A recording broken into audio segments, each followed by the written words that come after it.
Good morning सभी को, सुप्रभात। हमारे टॉपिक की शुरुआत करने से पहले हम लोग मोटिवेशनल कोट देखेंगे जो बहुत ही अच्छा है, क्योंकि जीवन में कुछ भी हो सकता है। हमें हमेशा पॉजिटिव रहने की बहुत अधिक ज़रूरत होती है। तो आज का मोटिवेशनल कोट है, क्यों डरे कि ज़िंदगी में क्या होगा। क्यों डरे कि ज़िंदगी में क्या होगा। हर वक्त क्यों सोचे कि बुरा ही होगा। हर वक्त क्यों सोचे कि बुरा ही होगा।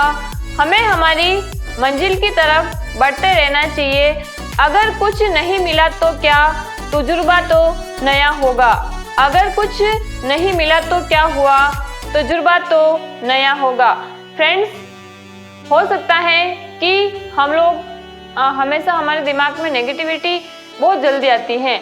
हम लोग कुछ भी काम करते हैं तो हमारे दिमाग में ये आता है कि क्या पता यार आने वाला समय कैसा होगा, क्या पता मेरे साथ कुछ बुरा नहीं हो जाए। तो हम लोग बहुत बार हमारे काम को बीच में छोड़कर रुक जाते हैं, उसको प्राप्त करने की कोशिश ही नहीं करते हैं। तो हमेशा पॉजिटिव सोच रखनी चाहिए और हमेशा दिमाग में से जो नेगेटिविटी है उसको निकाल देना चाहिए और ये सोचना चाहिए कि मैं जो प्रयास कर रहा हूँ या कर रही हूँ उससे मुझे कुछ न कुछ तो जरूर मिलेगा, मेरे साथ कुछ न कुछ तो अच्छा जरूर होगा।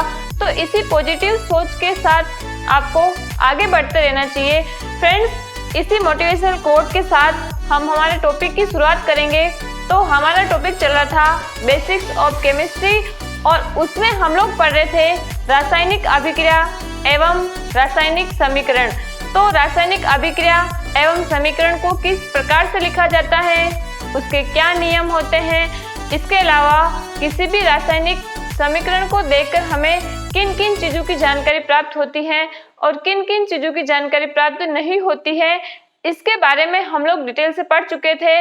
और आज की इस क्लास में हम पढ़ेंगे रासायनिक अभिक्रियाओं के प्रकार, टाइप्स ऑफ केमिकल रिएक्शन।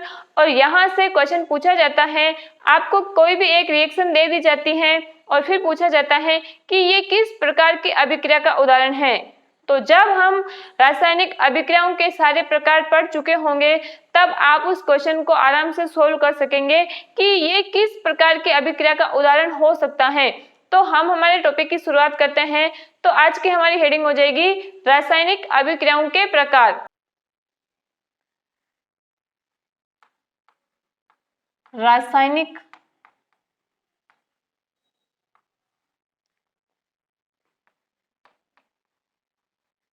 अभिक्रियाओं के प्रकार, टाइप्स ऑफ केमिकल रिएक्शन,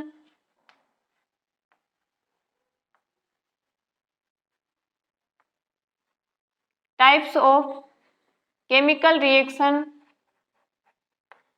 अब हम एक एक करके बात करेंगे कि कौन कौन से प्रकार की अभिक्रिया होती हैं और उनके क्या क्या उदाहरण हैं। तो सबसे पहले हमारा जो अभिक्रिया का प्रकार है वो है संयोजन, या फिर उसको हम लोग बोलते हैं योगात्मक अभिक्रिया, एडिशन रिएक्शन। तो पहला हमारा हो जाएगा संयोजन,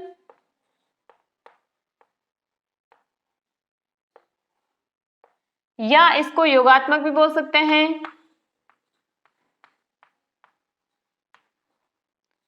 योगात्मक अभिक्रिया,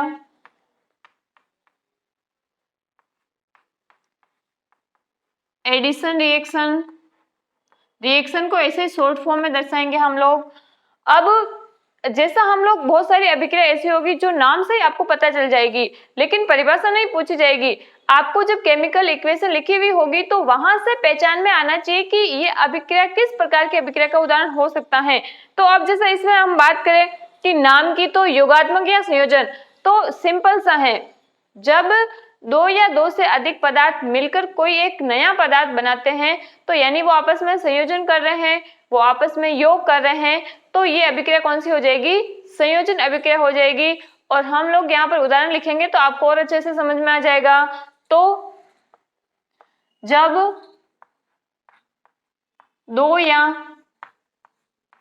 दो से अधिक पदार्थ आपस में अभिक्रिया करके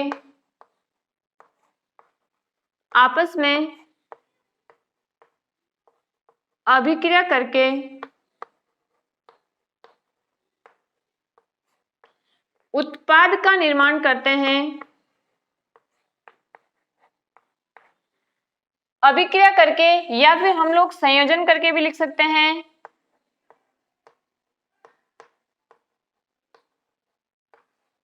संयोजन करके उत्पाद का निर्माण करते हैं।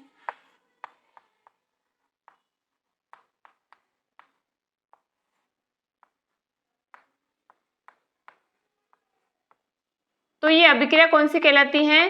संयोजन या योगात्मक अभिक्रिया कहलाती हैं। अब यहाँ पर हम उदाहरण लिखते हैं, उससे आपको और अच्छे से समझ में आ जाएगा। अब जैसे मैंने बोला 2 या 2 से अधिक पदार्थ, तो जैसे मैंने ले लिया H2 प्लस O2, इन दोनों ने मिलकर बनाया H2O, तो यानी कि ये 2 या 2 से अधिक क्या है, अपने पास क्रियाकारक है और इनसे क्या बन रहा है, उत्पाद बन रहा है। इन दोनों ने क्या किया, योग किया, इसीलिए ये किसका उदाहरण है, योगात्मक अभिक्रिया का उदाहरण है। इसी तरीके से बहुत सारे उदाहरण लिख सकते हैं हम लोग। H2I2 मिलकर बनेगा 2HI। इसी तरीके से जैसे CaO है, कैल्शियम ऑक्साइड और कार्बन डाइऑक्साइड, ये दोनों आपस में मिलकर क्या बनाएंगे, CaCO3 बनाएंगे। तो ये किसका उदाहरण हो जाएगा, संयोजन अभिक्रिया का उदाहरण हो जाएगा। तो आई होप संयोजन अभिक्रिया बिल्कुल सिंपल है, नाम से ही पता चल रहा है। और अभिक्रिया को देखने पर अपने को ये पता होना चाहिए कि 2 या 2 से अधिक क्रियाकारक आपस में अभिक्रिया कर रहे हैं, योग कर रहे हैं और तीसरे प्रकार का पदार्थ का निर्माण कर रहे हैं। अब दूसरी ओर हम बात करें तो कि दूसरी रिएक्शन कौन सी है, तो दूसरा टाइप होता है वियोजन अभिक्रिया या फिर अपघटन अभिक्रिया, डीकंपोजिशन रिएक्शन। तो सेकंड हो जाएगा वियोजन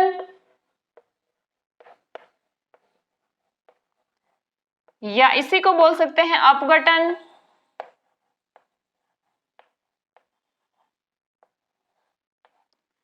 डीकंपोजिशन रिएक्शन।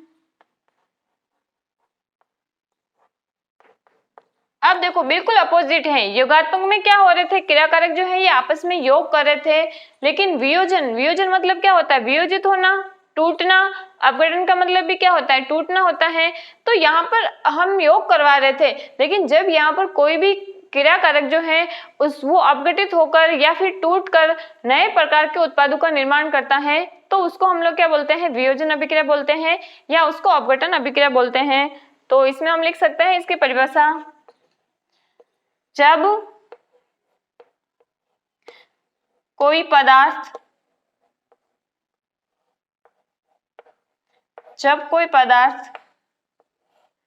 वियोजित होकर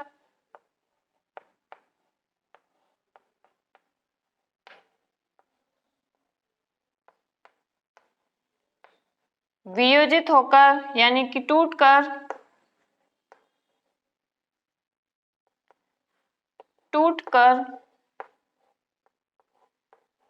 2 या 2 से अधिक पदार्थों का 2 या 2 से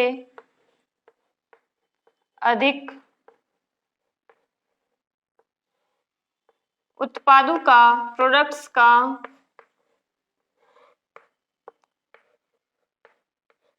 निर्माण करता है।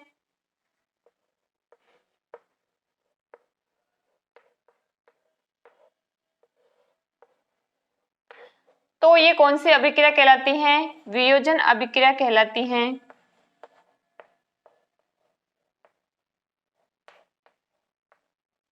डिसोसिएशन रिएक्शन भी बोल सकते हैं।